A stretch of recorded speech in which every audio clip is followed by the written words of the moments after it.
Assalamualaikum warahmatullahi wabarakatuh. Halo semuanya, perkenalkan nama saya Novita Sania Ramawati. Saya dari Prodi S1 Keperawatan Sekolah Tinggi Ilmu Kesehatan Indonesia Maju. Di sini saya akan memberikan edukasi tentang promosi kesehatan pada penyakit asma pada remaja. Mari kita langsung masuk saja pada materi yang pertama, yaitu yang pertama definisi pada penyakit asma tersebut. Yang pertama, definisi penyakit asma. Asma adalah suatu penyakit inflamasi kronik dari saluran pernapasan yang melibatkan banyak sel, terutama sel mast, sinofil dan limfosit T, makrofag, neutrofil, dan sel epitel. Pada individu yang rentan, inflamasi ini menimbulkan gejala episodik berulang berupa wheezing, sesak napas, dada terasa tertekan, dan batuk, di mana gejala ini sering dihubungkan dengan hambatan aliran udara yang luas tapi variabel yang sering reversibel secara spontan atau dengan pengobatan. Nah, selanjutnya itu ada tanda gejala asma. Yang pertama ada sesak napas. Nah, sesak napas ini adalah gejala penyakit asma yang paling umum, itu adalah sesak napas. Bahkan beberapa orang kerap menyamakan keduanya. Sesak napas adalah gejala dari adanya masalah pada sistem pernapasan.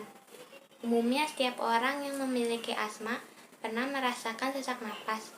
Hal ini terjadi karena saluran udara meradang dan tersumbat, sehingga tidak dapat mengalir udara sebanyak biasanya. Napas Anda pun menjadi pendek dan dangkal. Yang kedua ada obesitas. Asma juga berpotensi menimbulkan komplikasi berupa berat badan berlebihan atau obesitas. Hubungan antara obesitas dan asma adalah kurangnya aktivitas tubuh. Penderita asma, terutama yang belum mendapatkan penanganan medis, cenderung mengalami kesulitan atau takut untuk berolahraga. Nah, yang ketiga ada batuk. Batuk yang jadi ciri-ciri penyakit asma muncul karena saluran udara atau bronkus membengkak dan menyempit sehingga paru-paru tidak mendapat cukup oksigen. Yang keempat itu ada dada terasa sesak. Saluran udara atau bronkus Anda diselubungi oleh serabut otot. Peradangan akibat asma dapat membuat otot-otot tersebut kaku atau tegang yang membuat dada terasa sesak atau tertekan. Yang terakhir itu ada mengi. Mengi adalah suara seperti siulan lirih atau bunyi. Bunyinya itu kayak ngik yang terdengar tiap kali Anda bernapas. Bunyi ini muncul akibat udara yang dipaksa keluar melalui saluran udara yang sempit dan tersumbat. Suara mengi umumnya akan semakin keras saat Anda menghembuskan atau menghirup napas. Hal ini juga sering terjadi sebelum atau saat tidur. Mengi adalah salah satu dari sekian gejala penyakit asma yang dapat dikenali. Batuk kering kronis yang tidak disertai mengi mungkin menandakan Anda mengalami jenis lain batuk asma. Nah, di sini ada tujuan penata laksanaannya. Yang pertama itu menghilangkan dan mengendalikan gejala asma. Yang kedua, mencegah eksterbasi akut. Yang ketiga itu meningkatkan dan mempertahankan fal paru seoptimal mungkin. Yang keempat, mengupayakan aktivitas normal termasuk melakukan olahraga. Yang kelima, menghindari efek samping obat.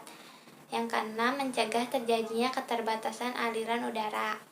Dan yang terakhir, mencegah kematian karena asma. Nah, di sini ada penyebab penyakit asma. Yang pertama itu perokok aktif dan perokok pasif. Yang kedua ada infeksi saluran pernapasan atas, seperti pilek, flu, atau pneumonia. Yang ketiga ada alergi terhadap makanan, yaitu serbuk sari, jamur, tungau, debu, dan bulu hewan peliharaan. Yang keempat ada paparan zat-zat di udara, seperti polusi udara, asap kimia, atau racun. Yang kelima ada faktor cuaca, seperti cuaca dingin, berangin, dan panas yang didukung dengan kualitas udara yang buruk dan perubahan suhu secara drastis. Dan yang keenam, mengonsumsi obat-obatan tertentu seperti aspirin, NSAID, dan beta blocker. Yang ketujuh, ada makanan atau minuman yang mengandung pengawet. Dan yang terakhir, memiliki riwayat penyakit reflux asam lambung.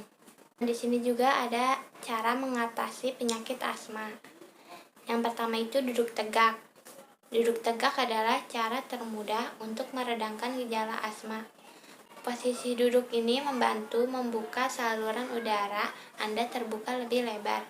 Hindari posisi tidur berbaring karena posisi tubuh ini bisa memperburuk gejala asma. Yang kedua itu tetap tenang. Tidak membawa inhaler pasti membuat Anda panik.